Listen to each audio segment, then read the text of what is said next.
Hello, everybody. I'm Peter Coy. I'm the president of the New York Financial Writers Association, and I'm very happy to invite you to a special evening with Ali Velshi, a longtime member of the New York Financial Writers Association and a good friend of the organization and a friend of mine. Ali, welcome to the program. Peter, great to be with you, and it's kind of amazing to be with you because you and I have been doing stuff together for many, many, many years, but never in this formal a fashion, right? Normally, you're taking interesting stories and tunes and matching them the two together. And I've many times recited the words that you've written. So this is a fun and different way to be with you.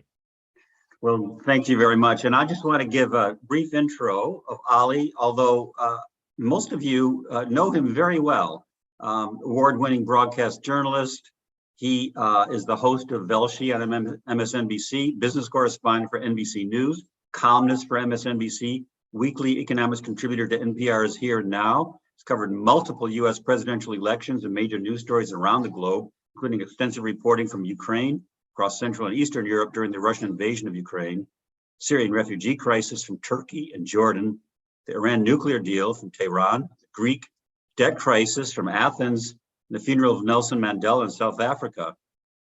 He also has the well-known ongoing series Velshi Across America.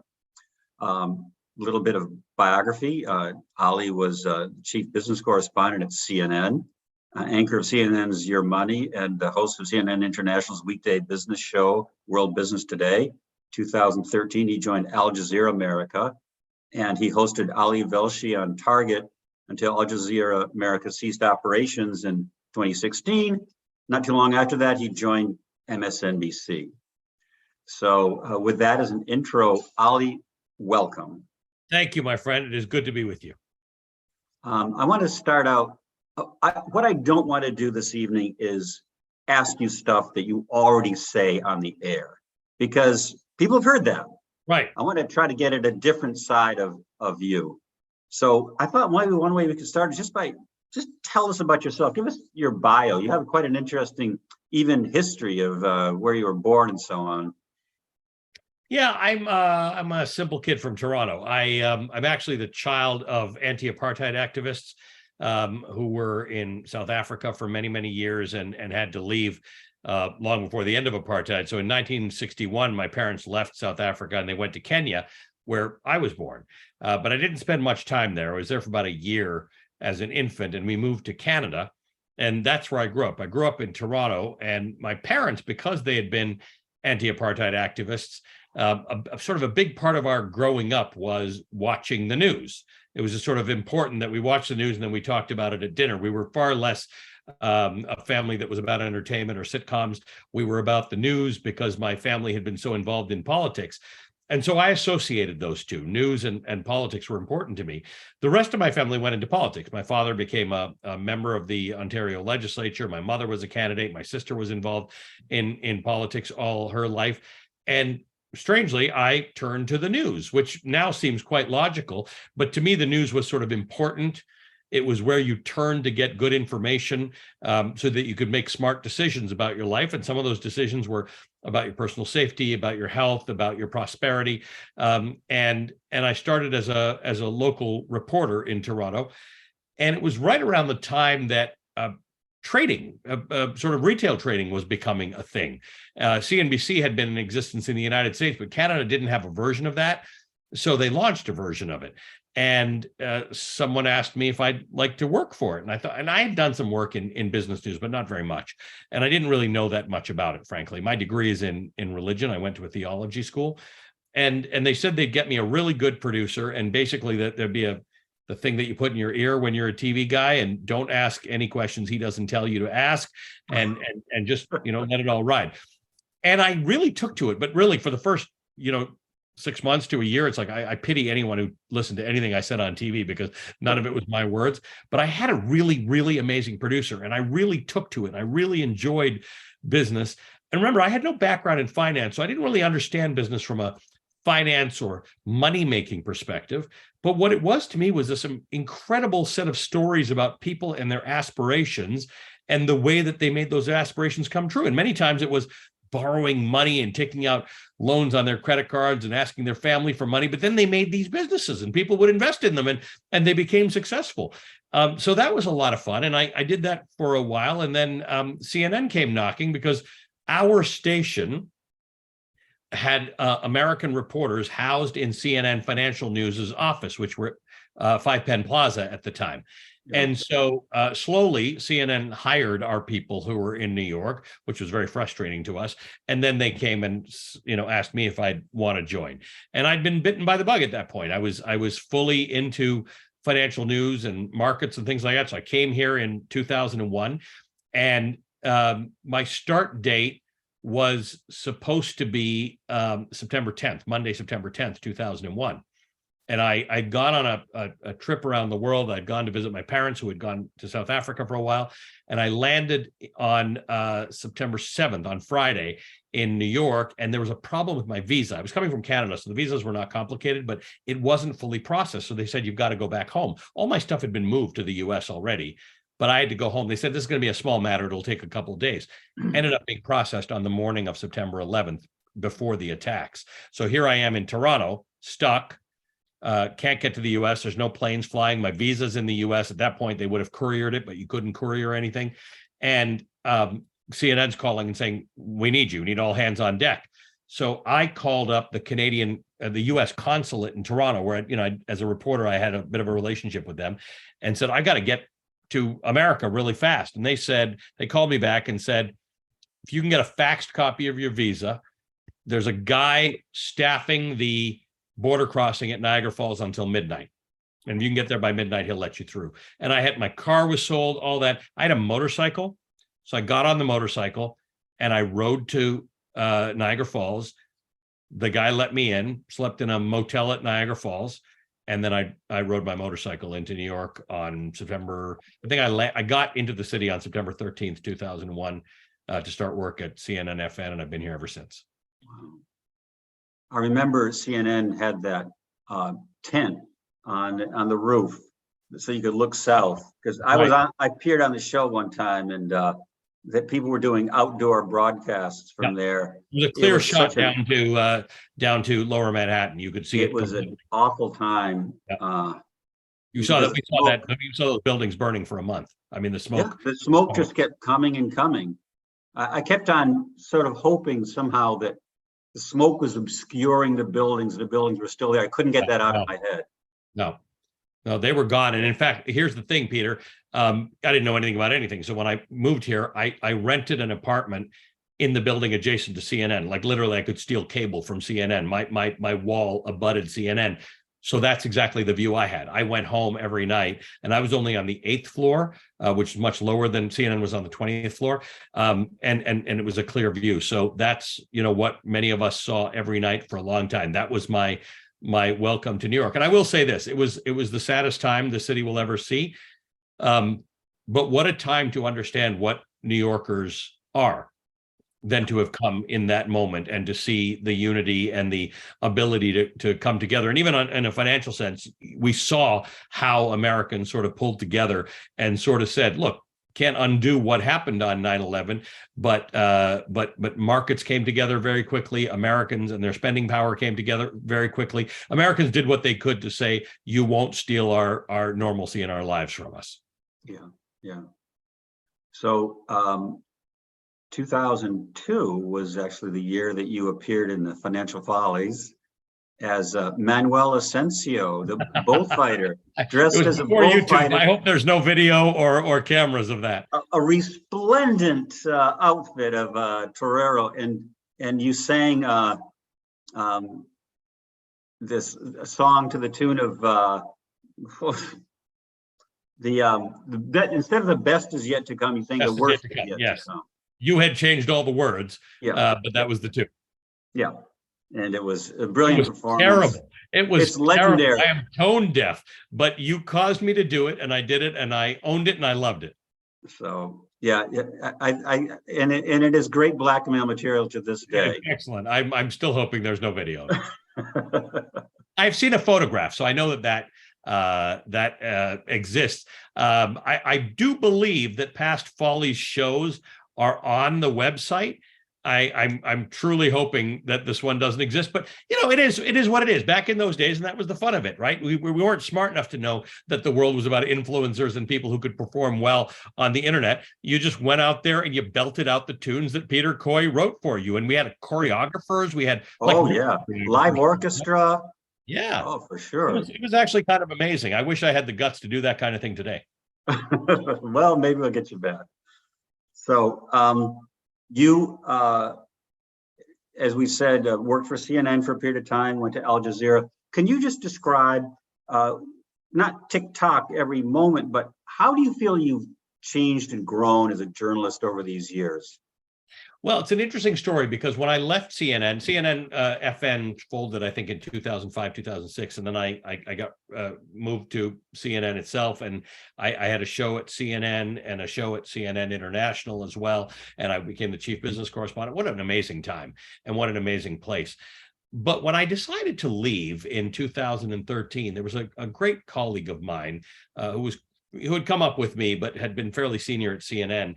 And I'd explained to them why I wanted to leave and how I wanted to grow. And part of it is that I'd worked for CNN International, and I traveled around the world where people watch CNN International. And every time I'd go to one of these events, someone in the audience would say, "Why can't you guys be more like Al Jazeera?" And I didn't know much about Al Jazeera. So I started watching it, and I thought it was a really great journalistic institution.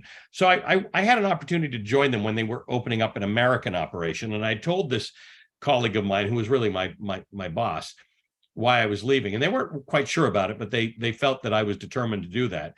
And ultimately, I went and spent the entire time that they were open in the US with Al Jazeera. And then I moved to NBC, where this same colleague of mine had moved to.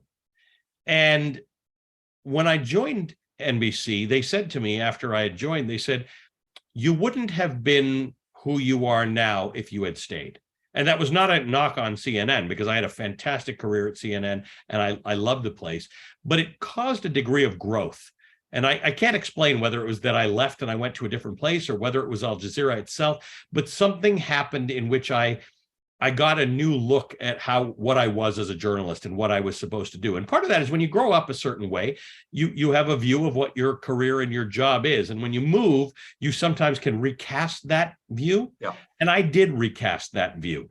And as a result, I brought that new view to what I do at MSNBC. So I'm a different journalist than I was at CNN. I certainly don't want to disown anything I did at CNN other than what you described, stage in a strange costume.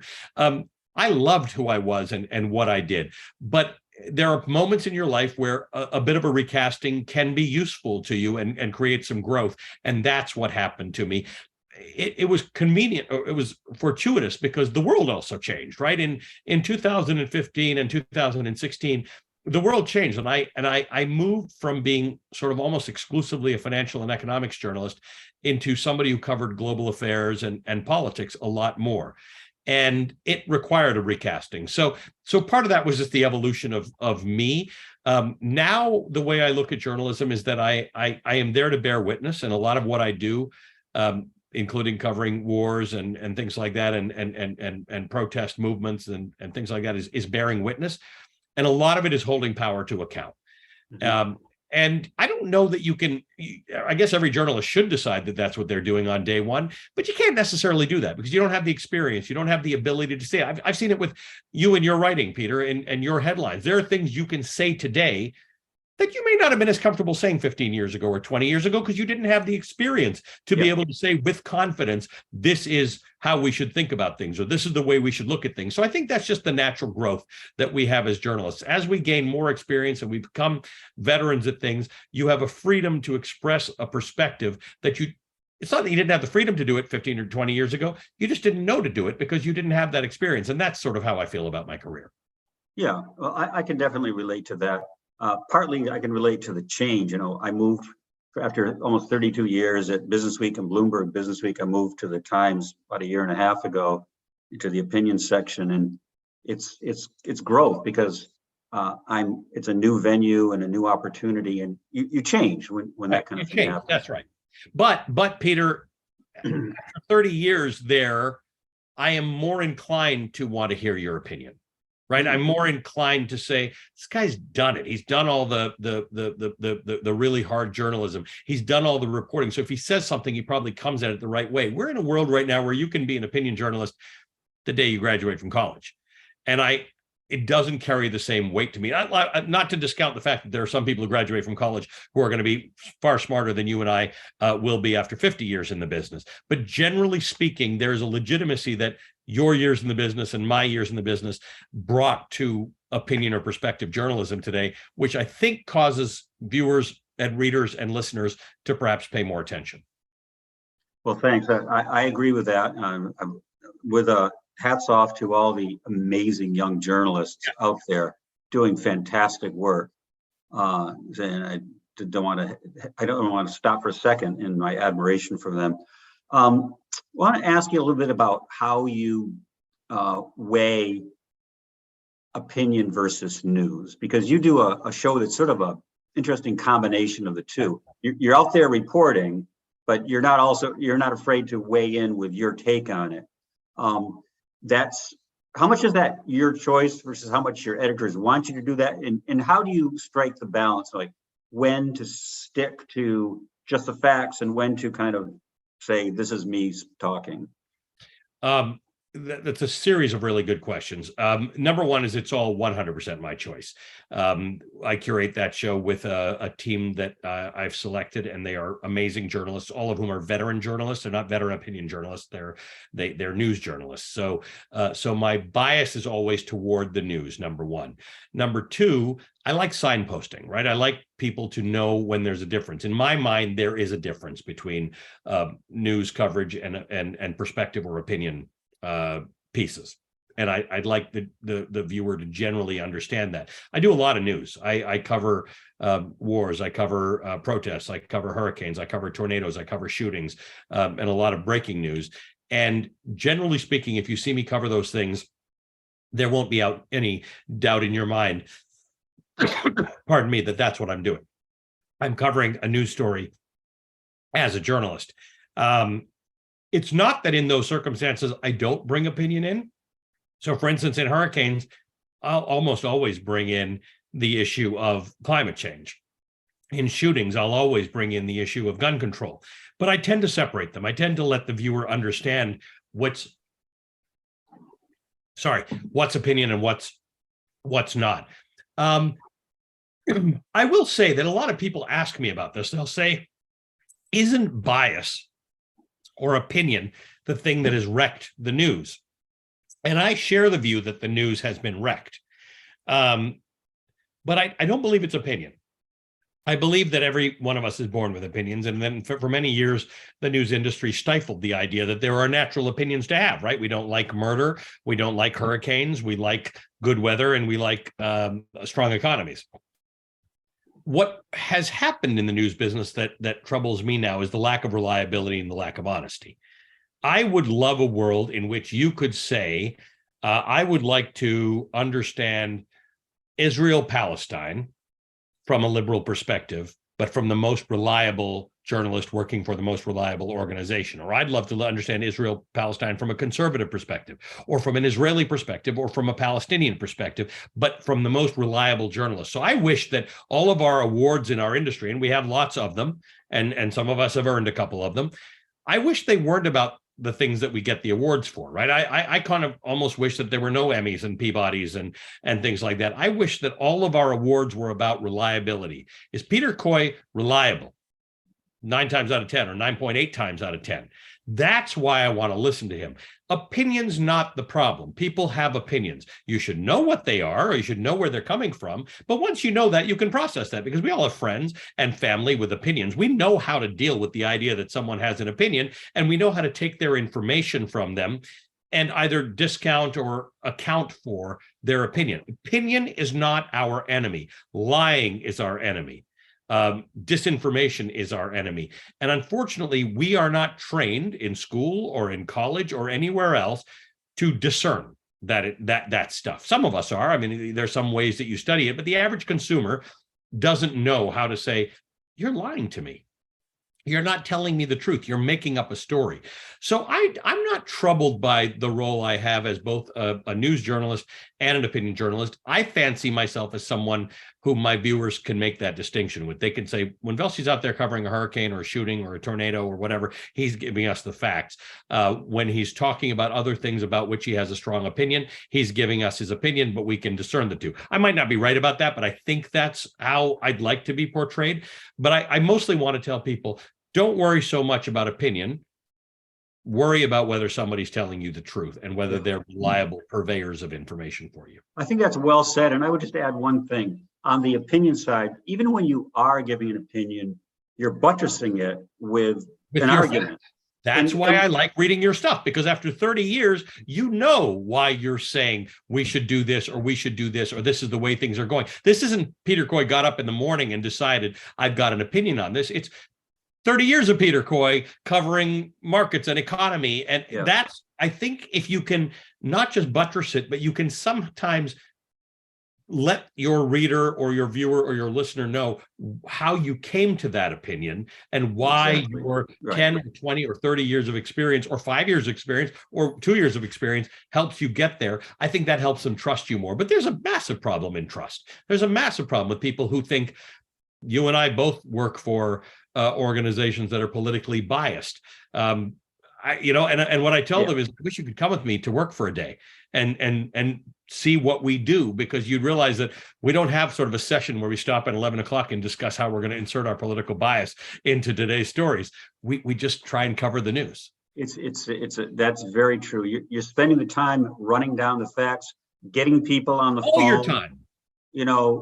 Going to government databases, looking up stuff. It's like, that's what it's all about. But when that show was on TV, Newsroom, people would say, is it like that? And I said, sort of, except we don't sit around and talk about it all the time. We're mostly running things down. Most of the time, we're trying to make sure we get it right, that the graphic on TV is right, and the picture's correct, and the data is, or the information is correct. Spelling, we sit around and have these highfalutin discussions all the time. We're running stories.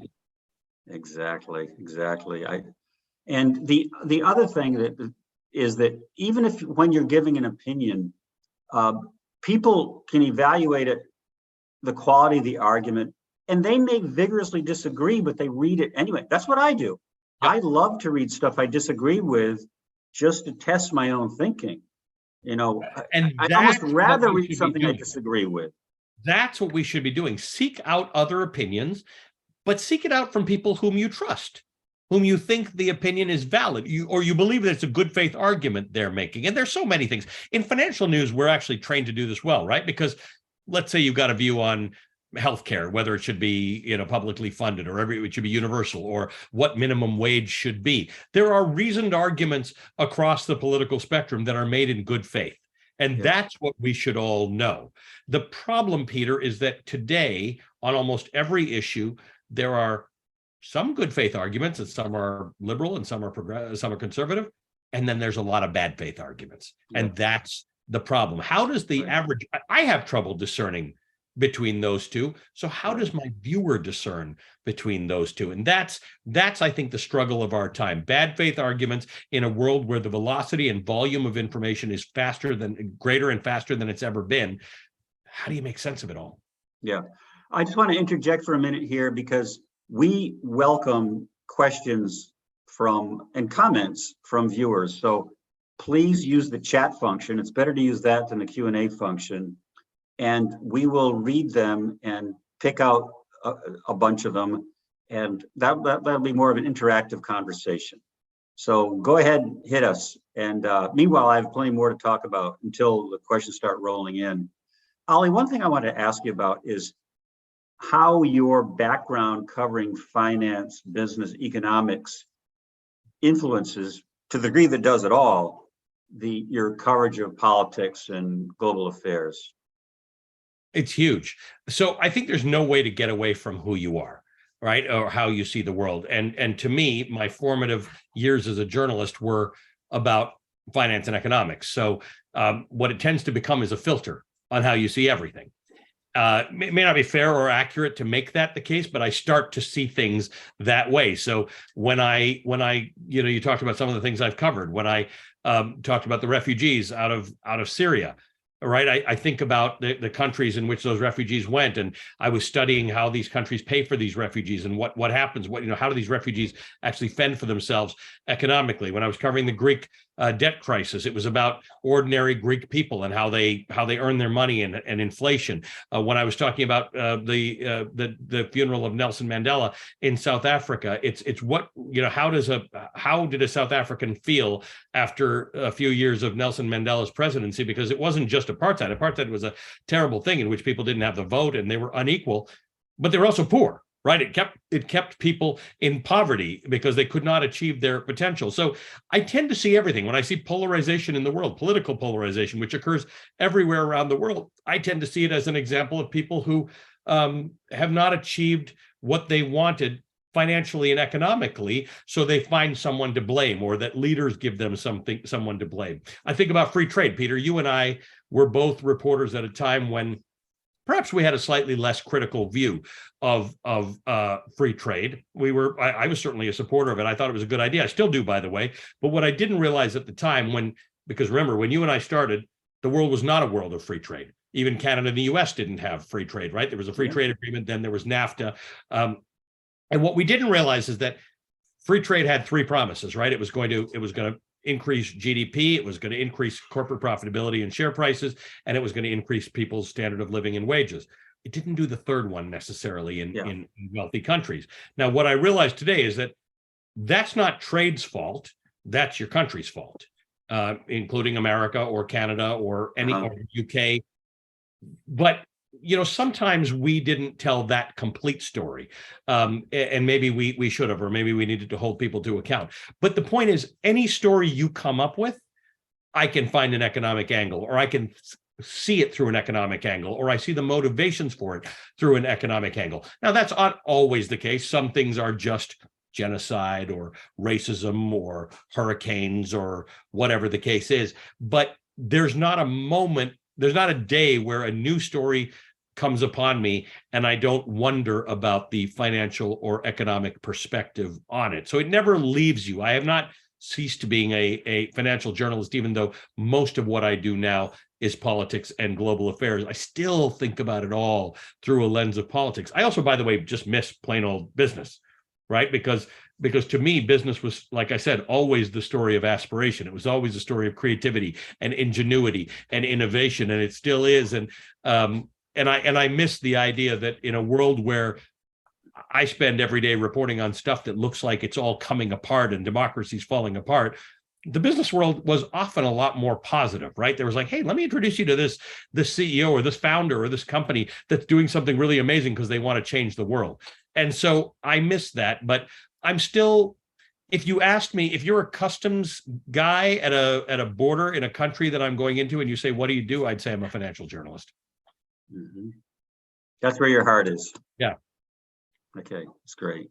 I made a mistake. I said that to use the chat function. Turns out it's been pointed out to me that the chat is disabled, so use the Q&A function after all. Okay. I was going to say, because I can't sort of see it on the chat function, but now I see Q&A. All right, I got it. Okay, so one question from Stephanie Reves is, why did you change from daily to weekends on MSNBC?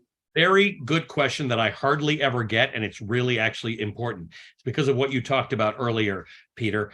On the daily stuff, which I loved, I had a show first at 11 o'clock and then at 1 o'clock and at 3 o'clock, and I love the news, and I'm so much of a news guy. But at MSNBC, we have certain signposting controls over what type of journalism you do at certain hours. So the day side, from 10 a.m. to 4 p.m. is meant to be sort of straight news without opinion or perspective.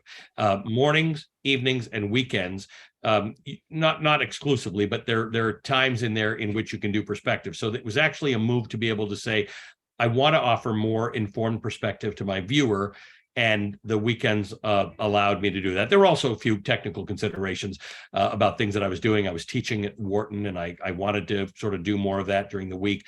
But fundamentally, it was the move from exclusively news to news and perspective. Very good. And about roughly the same amount of time, because I did 5 hours I mean, I did 10 hours for a week. The Stephanie Rule, who's another financial journalist, and I had a show together. So we did that for 5 hours a week. And then I had my own show for 5 hours a week. I moved to being 4 hours on the weekend. And then I do 1 hour on Friday night. So it's roughly the same amount of time. By the way, I love Stephanie Rule. We used to work together at Bloomberg when I was. Yeah, she's fantastic. And she was my partner on TV for a long time. We were together on TV on Friday night. It was like this. It was old times. Another shout out, speaking of shout outs, is Susan Lisovich. I believe she's the one who pulled you into the Follies years ago. The Follies, absolutely. Great and person. she's had a brave fight, which you may have seen an article about, where she's fought ovarian cancer for a number of years, and she is just amazing. And like me, she wanted to do some teaching, so she went and did that as well. And I just think that's one of the most rewarding things about being in this industry. If you can sort of pay it forward to, look, the young journalists, I don't know that they need to learn anything from Susan or me or you, but to the extent that they might want to, it's fun to pass it on. Yeah. Hey, by the way, speaking of Wharton, what do you teach there? So it was a great course. It's a mandatory course for all Wharton juniors, and it's called business communication. And what they found was that these kids are crazy smart, these finance students, but they're all on their phones a lot, right? So if they have a presentation that they're supposed to give on Thursday, it's all good. But if you run into them and you say, Peter, can you pop by my office in 5 minutes and give me an update on what you're doing? They're all like, well, what are you talking about? What are you talking about 5 minutes? I'm not ready for that. So it was this sense of how do you sort of communicate what you're up to, what you're doing in a more holistic sense than the deck that you're really good at putting together. The other thing is, Wharton is a school that attracts students from all over the world, and people's general habit of communication, this sort of aggressive, forward leaning communication, talking the way I'm talking right now, is uniquely American, and it's a little bit European. It's not even all that Canadian, frankly. It was a very big thing coming to, in Canada, when you interview a CEO, they're all like your uncle or your aunt. In America, they all look like they're running for president or going to be a senator, right? It's just a bigger thing. And a lot of the students from Wharton are from other parts of the world where that's frowned upon, that sort of behavior, that very aggressive eye contact sort of stuff. So it was finding a happy medium about how people communicate with how particularly American businesses want people to communicate. So it was a business communication course, but a fantastic opportunity to learn who these students are and the different ways in which they communicate, and give them a chance to sort of hone their skills so that nothing gets left on the table, that they are delivering every last bit of the message that they have to deliver. You mentioned having being called to say something within 5 minutes. I think one of the challenges you have in particular, because you're going on the air, is that you have to be correct, and you have to know what you're talking about. And print, you usually have at least a little more time, check stuff. Like, it's got to be a little scary at times when somebody says, go on the air and talk about this, and you're like, oh, I haven't really had a chance to get up to speed on this. I mean, what's that like? Well, I think transparency about it is the best thing, right? When you're going on, particularly in breaking news situations. I've always wanted to write a book. It's not going to happen, but I want to write a book on major news events and how they unfolded. What was the first report on a major news event and what ended up happening? I remember I was an audio editor in Toronto. Like, literally, I would snip audio with a like a splicer and tape it together. I would cut parts out. And I remember putting a story out on an airplane that had gone down in Central Africa. It was the first alert, but it was overnight and didn't seem like much was going on. And I put it out. And that ended up being the catalyst for the Rwanda massacre, the war that ended up killing 2 million people. Right. So I've always wanted to understand what was the first report on something that happened, and how wrong was it, or how much information did it not have based on what we ultimately knew to happen. And I tend to employ that methodology when I report on fast developing news or breaking news, to say, this is all the information we have right now. This is the best information we have right now. There is no reason to believe this is the end of it. I do tend to believe it's better to be as right as you can as opposed to be as fast as you can, but we do work in a business where people demand information quickly, and you start seeing it on social media, so they want to know if we've got it.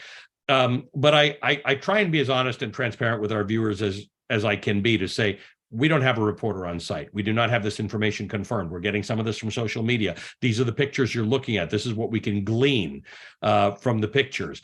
But, it becomes difficult, particularly on either fast breaking or highly complex stories, right? These days, we got some highly complex stories. It could be, weeks before you understand some of the things that you and I are called upon to report on immediately. So I tend to think it's best not to BS people.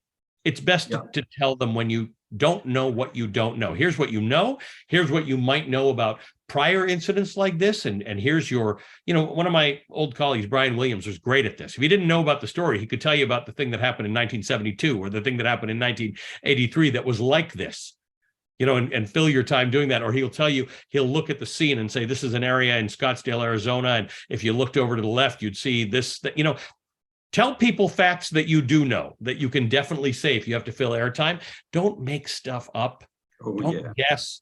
Don't say things that there's no chance that you could have confirmed. Don't report things that sound like they're accurate because they're on social media.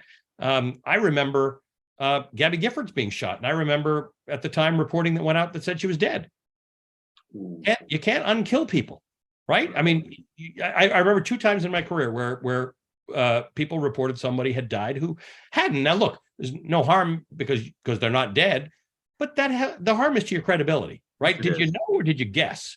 Yeah. And I don't know that people want us to guess. They want us to use our resources and our knowledge and our experience to try and figure out what's actually happening. Because if we're all about guessing, people can guess on their own. You could just put the pictures on TV and let them guess, or you can put the data out and let them guess. The idea is we are curators. So what does my experience in this business or your experience in this business tell you about the story that's unfolding in front of you? And I think if you're transparent with your viewers about how little you sometimes know, it's better. In the end, you may not get the story first, but it's never bothered me in my life to not be first on something. It's much better to not be wrong. Correct. So we have a great question coming in. I just want to urge people to submit questions in the Q&A. Here's one from Karen Kaplan. She says, you mentioned you were going to talk about this. We'll also get into the global backsliding of democracy, equality, and justice under the law, the increasing threat of persecution, even genocide, and the failure of global organizations to deal with any of it. And she says, she works in media training in East Africa to cover countries that have gone through conflict, genocide, and crimes of humanity, and currently focused on next week's African Leaders Summit in DC. So, Ali, as you answer that, try to answer it in a way that is sort of germane to kind of your career as a journalist, more than just you might if you were just talking to a general audience on TV. So I think the first part that's germane to my career as a journalist is we didn't deal with stuff like this when I was a financial journalist, right? I mean, I did a show from the floor of the New York Stock Exchange, which was crazy amazing. Remember what the stock exchange was like back in those days, Peter? I mean, there were paper and hand signals and people floating around. I mean, what an exciting thing. You never had to talk about genocide, right? The worst you had to talk about was whether a company might divest in a nation that might be doing bad things. Now we're in this world where I think most of my viewers would have been surprised in February and March when I was in Eastern Europe and Ukraine to learn that the world is moving more toward autocracy and dictatorship than it is toward democracy. In other words, democracy is not getting better and growing. It's not getting healthier in the world. The world's actually going the other way. I think most people would be surprised to learn that most dictatorships and autocracies are a product of what people vote for. Most people vote themselves out of democracy where that change has been made. And I think many people would be surprised to learn that having the vote is not a symbol of democracy. There are lots of countries, including Russia and Iran, where there is a vote, but there isn't democracy. So it becomes important to have these discussions with our viewers, but it becomes tricky, particularly as a financial journalist, where everything I talked about as a financial journalist was germane to my viewer, right? They could buy the stock or they could sell the stock. They could do something about it. What do you do when it's about democracy? What do you do about when it's about democracy somewhere else in the world? What do you do about the general backsliding of democracy? What does the average person do about any of this stuff? Right. And making it relevant to people and taking it out of the abstract becomes very, very complicated. The Russian invasion of Ukraine, horrible though it is, helped to take it out of the abstract, right? Because it makes it realize, like, oh, wait a second, this was actually a free country, a free sovereign country that was overtaken by another country. Most people would have said, I don't think you can do that. I don't think that's allowed. So it's not allowed. And then we realized it's totally allowed. We don't actually have any laws that would prevent against it. We have a United Nations that said it would be a bad thing, except that Russia and China are both members of the Security Council. So I think this is actually really puzzling when you look around the world and you look at the fact that Yemen is not a free country, Libya is not a free country, China is definitely not a free country. Iran, look at what's going on in Iran right this minute. This is as we speak right now, the protests by women in Iran, led by women in Iran, are increasing. There are women. I had a colleague of mine who was there until Saturday who said 70% of the women at the airport and about 60% of the women he saw in Tehran are not wearing headscarves, and nobody's doing anything about it. But the Iranian government doesn't tend to like that sort of thing. So there may be an imminent crackdown, worse than we've seen. I think it becomes important to, when we talk about the backsliding of democracy, not to talk about it in abstractions, but to remember, particularly for me, if we're financial journalists and economic journalists, remember the way you told stories to people. You told stories when you interviewed a CEO or you told a story about a company. The understanding was that the viewer was potentially an investor who would be potentially making a decision about holding or selling a stock. And as simplistic as that seems, it did guide the way we talked about things, right? It did influence us in why we told certain stories.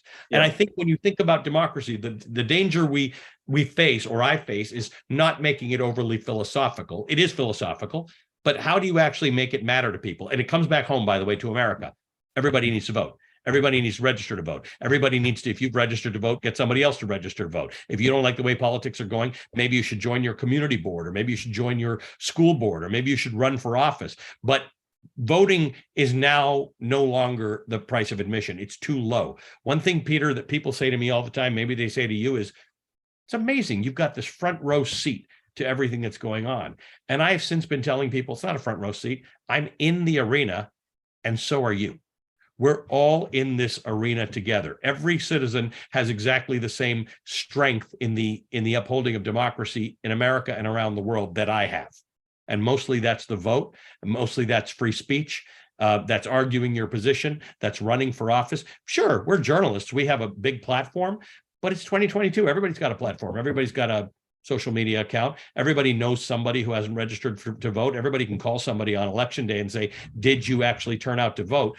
And we're seeing in the last 6 weeks, 4 weeks, 5 weeks, when people do that, they can preserve democracy. There are a whole lot of anti-democratic people running in the last election, who were election deniers and people like that. Many of them didn't win. Some of them did. We're not out of the woods, but many of them didn't, because Americans came out and said, I'm going to take a position, not a Republican or a Democratic position. I'm going to take a position in favor of democracy. But it's all part of the same story, talking about democracy here and in China and Iran and in Libya and in other parts of Africa and in where I'm from and in Ukraine. So this Karen Kaplan's question I think is really fascinating. I want to go one step more on it, because she talks about she works in media training in East Africa, which would obviously include Kenya. You've been in a lot of countries where, I'd like to say, by the way, I'm actually a Kenyan-born Muslim. They used to say that about Obama, but he was never at any of the meetings. He was never at any of the meetings. That's good. So, but she works in media training in East Africa, and you have been in countries, you've gone reporting in countries that do not have a free press. So you're side by side with local journalists who are doing their very best to do responsible journalism, but with the threat of censorship at best, prison and death at worst. Death, exactly. Talk about that a little bit. I remember going to these Committee to Protect Journalists dinners that we have in New York. And, there are a couple of these kinds of things every year. And you put on your tuxedo and you go there and you honor, sometimes by video, sometimes they're dead, by the way. You honor these journalists who go around and they put on a flak jacket every day and they cover their own governments. And I used to wonder, why do they do that? I'm a financial journalist. I go to the stock exchange every day. Yeah. But I took great pride in the fact that I was part of them, that I was one of them, that I was a member of a profession where people put their lives on the line to hold their governments to account. Little did I know that I would join their ranks one day, and that any of it would happen in America. And Peter, it was May 30th of 2020. I'm the guy, I'm one of the people at NBC who gets dispatched to, bad things when they happen. And there was some protesting going on in Minneapolis. A man had been killed, shot on video, being killed by police. And I'd gone there to cover it. And I think I got there on a Wednesday night. He had been killed on a Monday night. People were very upset that nobody had been arrested. There'd been video of it. Friday night, I think they got arrested. But I saw one of the strangest things I'd ever seen. And that was that people had taken over the 3rd precinct police station in Minneapolis. They'd overrun the police. The police had gone. And as much as I understood the frustration of people in the police, it struck me as strange that what does it say in America that a police station is overrun? I mean, that people are at odds with police in the way they were. And that continued. That was I think it was a Thursday night, and then I covered it on Friday night, and then on Saturday night, it had become a little more peaceful. We were marching down the streets in Minneapolis. And, at this point, we've got bulletproof vests and stuff like that, which is and gas masks and things like that, which we have all this kit, but I've never used it. Never before May 30th, 2020 had I donned a gas mask in America, had I put on my bulletproof vest in America. I had worn it on the Syrian border and things like that.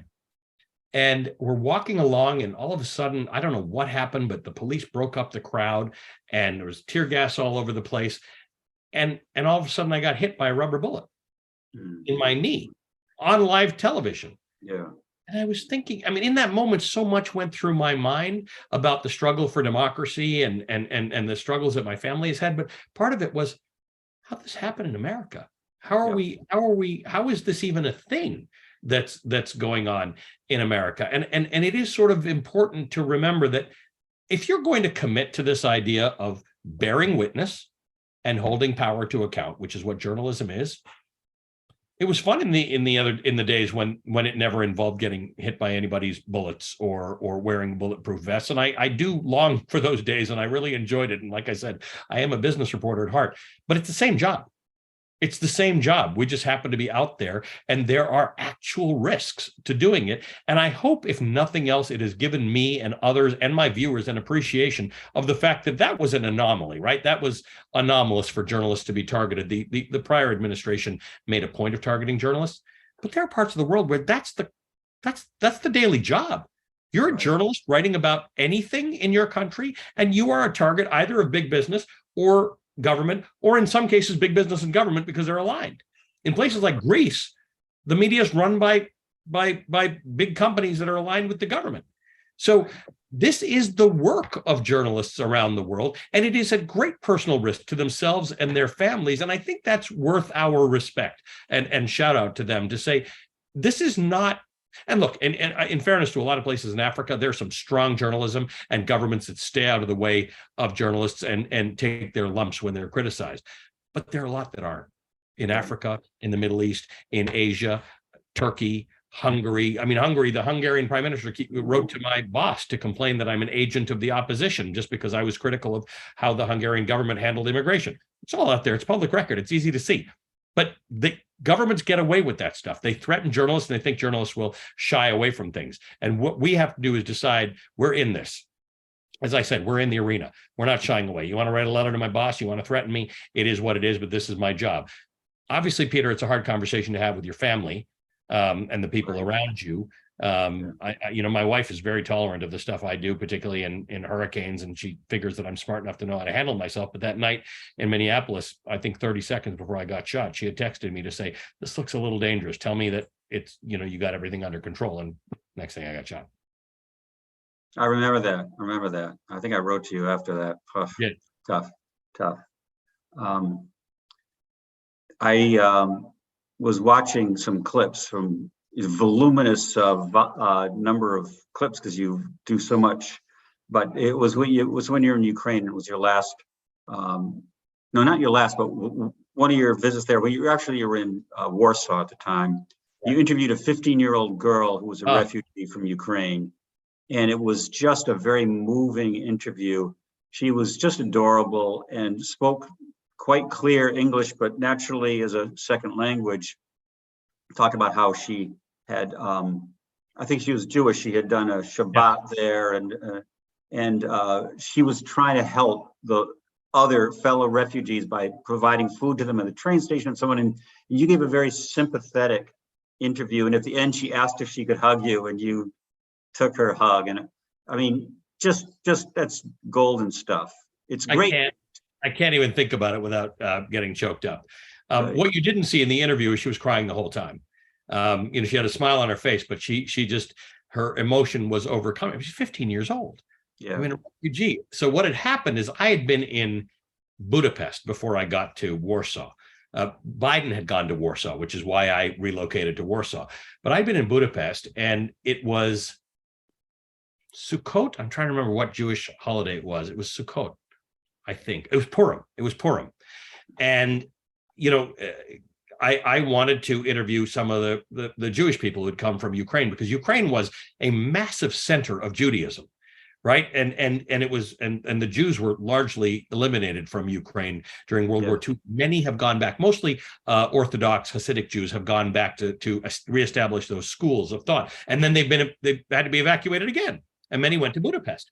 So I wanted to interview some Jewish people, but I had not caught wind of the fact that, because I had lost all sense of time, that it was a Friday night when I wanted to interview them. And they said, you can't, obviously we can't do this. But a rabbi that I knew from New York had texted me to say he was in Moldova or something like that. And I said, I was in Budapest. And I said, I wanted to talk to some people. He said, well, let me introduce you to the chief rabbi in Budapest, and you can go to a Purim party after dark.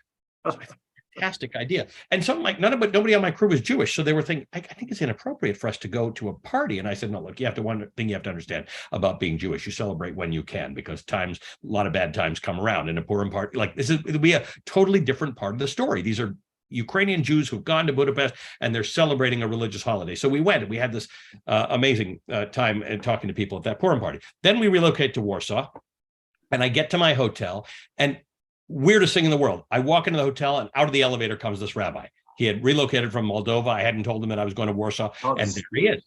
And he said, I'm going to this Shabbat dinner. Then he sends me this video of this young girl. So I said, can you connect us? So he connects us. So I texted her. I said, can you come to the hotel tomorrow where we were broadcasting from and be on my show? And she said, absolutely. So she came with her mother, and they came early, and I said, let them go to the restaurant and they can get a meal. And they didn't want to order food. They're from some little place in Ukraine, and they walk into this, this fairly nice hotel in Warsaw, and we're quite shocked, because you and I would both be shocked at ordering food at a hotel, right? It's not what most people do. So we insisted, no, you're not going to pay for it. You please eat. And she came on the show with me, and I couldn't believe it. Like I had spent weeks talking to refugees and sort of trying to understand their coping mechanisms, and everybody has a different one. Hers was to volunteer. Hers was to help other people. 15 years old. And she knew a friend, I think, in Seattle, and she said she wanted to go to America and study so that she can go back to Ukraine and rebuild her country. And that's when I said, we're with you, and you're going to achieve your goals. And I couldn't keep it together, Peter. I reported on these refugees for weeks and weeks and weeks, and I cried every single day. In fact, my boss called me and said, how are you doing? I said, I cry every day. And she immediately said, what's wrong? Do you need any help? And I said, no, I think this is what crying was invented for. I think this is where you're supposed to cry. And Nastya, at the end of the interview, looked at me and said, can I have a hug? Yeah. And that was it. That broke me. It's a very human connection. I think that is one of your secrets as a journalist, in addition to everything you've already said, is that you're very good at making connections with people. And I just assume that's just a natural quality of yours, or is it something that you had to work on? Look, it's kind of what draws most of us in, right? We, as I said to you, what was business to me? It was the story of people. It was this amazing story of people and their aspirations, right? It manifested as money. I've never really thought about that side of things. I mean, it's great that people make great gobs of money, but I just thought about it as people taking risks and other people being able to place a bet behind them. Like when someone's at a poker table and you think they're really good, so you place a bet on them. That's, to me, what the markets are. It's the ability to say, hey, someone thought about something. I mean, I'm not that guy, Peter. I remember, I'm a Canadian. I used to report on BlackBerry all the time. When the iPhone came out, I didn't really understand. Why do you need all that? Why do you need phones and music and all? I just need. You already have a BlackBerry. I got my BlackBerry. What I got my BlackBerry and a CD player. What else do I need? Or whatever that Microsoft product was that they came out with. I'm not that guy who's ever going to invent the better mousetrap. And to me, covering business was all about incredible people. And all I ever wanted to know from any of them is, how'd you even think of this? What goes on in your brain that you even came up with this stuff? Well, that's all I do now, Peter. Yeah. I mean, that's what I do now. When somebody gets off a train after 30 hours after coming from Eastern Ukraine and arriving in Budapest, where they don't have a credit card that works, and they don't have cash, their husband or their son or has been left behind because men couldn't leave, and they're in this town where they don't know what to do. It's the same question. So what are you going to, how do you even process this? What are you doing? What are you thinking? What's on your mind? Are you mad at Russia? Or are you just trying to figure out where your next meal is coming from? Same thing with Nastya, the 15-year-old girl. What drove you to think that the way you were going to get peace from being thrown out of your own country was to help other people find peace? It's the same thing. I think at the root, that's why we're journalists. We're not journalists to get a byline. We're not journalists to get on TV. I have this, Peter. People come to me and tell me they want to be, a TV anchor. And I say, that's not really a job. Journalism. Right? Journalism is a job. Telling the story is a job. Bearing witness is a job. Holding power to account is a job. Performing service journalism and letting people know how their lives can be made more prosperous or healthier or safer is a job. TV is not a job. It's a manifestation of your job. Question. It's just all about whether you have the questions you can ask. I think any journalist put in my position, exposed to those people, would go back down to basics and say, I just want to know how you tick. Exactly. Beautifully said. We're almost out of time here, coming up on the top of the hour, as they like to say in broadcast news. Never really understood that, but yeah, you're right. We do like to say that. Right. So please, if you have any questions or comments, please put them in the Q&A now before we wrap up. Let me just ask you, Ali, as we're coming to the end here, what advice would you give? You started to say it a little bit just now, but more broadly, what would you say to young people who are considering a career in journalism? Would you say it's a good idea, a bad idea, or what? I have changed my view on this. It's a noble idea, right? It's probably not going to be the most prosperous thing you can do. It's an industry going through remarkable change, and I'm not clear exactly what it looks like in 5 years or 10 years. I think as a cable news host, I've probably got enough time that I could live out my career in this, but I don't think this is a future. I don't think that's the kind of thing that someone will do. But it's noble, right? It's giving people reliable, accurate information is a noble goal. And I've kind of always thought that, but in a world that's full of garbage that's out there at the velocity and volume that it exists, if you are committed to actually giving people real information, I don't care whether it's about wars or democracy or business or cooking or sports. Information that is reliable is a commodity whose value is greater than it has ever been, right? Societies are living and dying on bad information. And so it doesn't really matter what form of journalism you practice, if you are honest and you are forthright and you remember those two things. And again, doesn't matter what kind of journalist you are. Are you bearing witness? Are you actually showing people what's going on? Are you demonstrating for them or in some way giving them information that they couldn't gather themselves in their busy lives? Number one, bear witness. And number two, ask the questions that only Peter Coy can ask somebody, or Ali Velshi can ask somebody, right? Because you have access to people. You can call people that your average reader can't call. And so what do you ask them? What on behalf of your reader do you ask people in positions of power? That is holding people to account. I think if you follow those two things, it is a noble cause. I wouldn't say get into it casually. If you're not highly committed to this. It's an industry in a lot of flux and change, and you might find yourself, struggling to figure out where the center is. But if you really want to be a journalist, it's noble and it's important. And I to your point, Peter, I'm meeting some young journalists who say things and think things and do things that I couldn't have done 10 years into my career, because they're brave and they know who they are. And I struggled with that, I think, in the first few years of my career, but I meet these young people who know the imprint that they want to make on society, and they get into this field, and the work is admirable. Ordinarily, I would say what a great note to end on, but we did just get two great questions in, and maybe we could just quickly answer them before we sign off. One of them is Ian Williams. I'm not going to read the whole question, but he talks about how mistakes journalists or the general public made about weapons of mass destruction in Iraq, for example. The idea that CEO bonuses would incentivize businesses and that share buybacks allocate capital efficiently. Those are things, you and I have covered. Yep. What today are shibboleths that are well accepted that you would call into question? And then either you can answer separately or together with that. Carolyn Crapo asks, how do you avoid getting ideas from the same sources all the time? Well, I think they're related. First of all, hi, Ian. Nice to talk to you after a very, very long time. Ian remembers when I once tried to quiet a crowd down by putting a dress on that didn't fit me. I think Ian's right. We get a lot of things wrong, and some of them are really big, right? So when you're talking about holding people to account, we have to be careful. I talked about free trade, right, Peter, as one of those examples where I think, generally speaking, as an entire class of people, we journalists, financial journalists, probably could have done a better job. Now, how did we know to do a better job? How would we have known the unforeseen circumstances? How would we know that countries would get wealthy off of trade but not share the spoils in some fashion? Because that's tax policy, right? How would you actually do that? You remember when John McCain ran for president, there was that guy, Joe the plumber, who said, I don't want any redistribution. Well, redistribution of wealth is exactly what the tax system is about, particularly in things like that, because there's so much wealth created by free trade, and there was no redistribution of that wealth because people didn't get the wages that they were supposed to get. So I think we have to be more sophisticated thinkers about policy matters, and we don't necessarily do that. On broad policy matters, wages are one of those things we don't fully think through.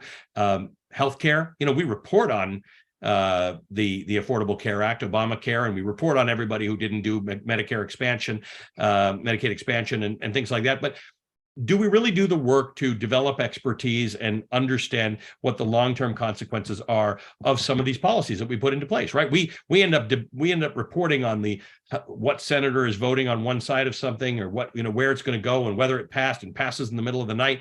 But do we do the heavy work like a trade publication would in understanding the consequences? I don't think we do. So I think that's number one. We in our effort to cover everything, we don't cover a lot of things in great enough depth. And that's how weapons of mass destruction happens. That's how a lot of other things happen. And the other problem, which is Carolyn's point, sources, right? I mean, when I was a young reporter, our crime guy got his sources from the police. Yeah, you went to get your sources. They told you the entire story. To this day, I don't know if the cops are lying to him or not lying to him, because there was no other way to get the story. Well, there is a way to get the story. There are other ways. There are other people to interview. There are other ways to do it, but it's not the easy way. So as financial reporters, we go to companies, and we either go to their CEOs or their press people or their IR people, because you don't really expect that they're lying to you, except you don't really know if you're not checking your sources elsewhere. Right? How many times, Peter, over the years have you and I seen scandals where the information the journalists got was dishonest? I mean, in the beginning of my U.S. career, you and I were both working in the early 2000s. It was scandal after scandal after scandal after scandal. Right? This was way before Bernie Madoff, and way before Enron. There was WorldCom and Arthur Andersen and all that kind of stuff.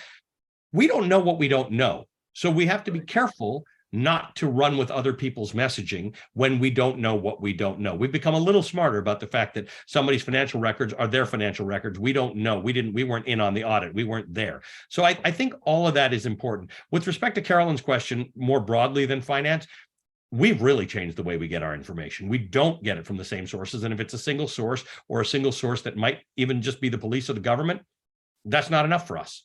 We really go out of our way to say, Who else might have information about this that's not the government or not the police or not the company who might be able to tell us what's actually happening? It's harder. It's less elegant. It's not as simple as getting the police information officer to tell you what happened or the IR person. But in the end, it's better journalism.